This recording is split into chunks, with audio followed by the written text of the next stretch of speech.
Кешір құрметтелі көрермендер, бүгін Алматы қаласында Азияданың әнұранын таңдау туралы жиналыс өтті. Сол жиналыстан репортаж. Азияның әнұраны шешілді ма, шешілген жоқ па?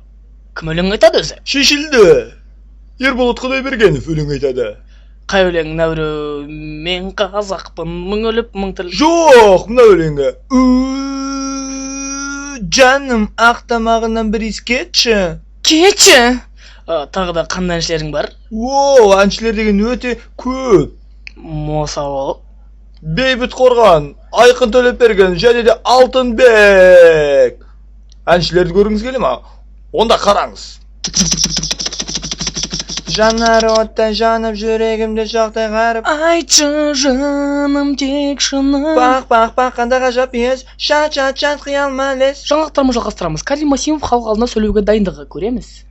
Енді Карим Масимов премьер-министр болғандықтан шашымды жөндеп алайын, сосын халық алдында бұлай деп сөйлеймін. Құрметті қазақстандықтар. Ұмытып кетіппін ғой. Құрметті қазақстандықтар. Азияданы абыроймен өткізейік.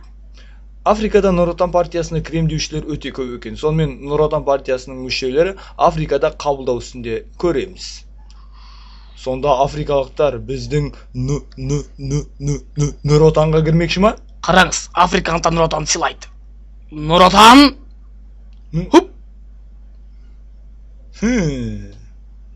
Нұр Отан! Даттасыр! Нұр Отан! Алдап көрейін, Жас Отан! Алданып қалды. Дипломмен ауылға! Жасыл ел! Нұрсұлтан Әбішұлы Назарбаев, жарайсың жігітім, сен маған ұнадың, Нұр Отанға қабылдандың, кіре бер Нұр Отанға. Бетіңізден сүйдім ағай. Ағатай, Азия ойындарына қатысуға бола ма? Бауырым, Азияда қатысу үшін күлкің әдемі болу керек, бұлай. Көрдің ба?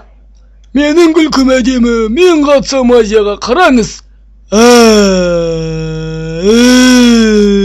Жарайсың жігітім, Азиядаға қош келдің.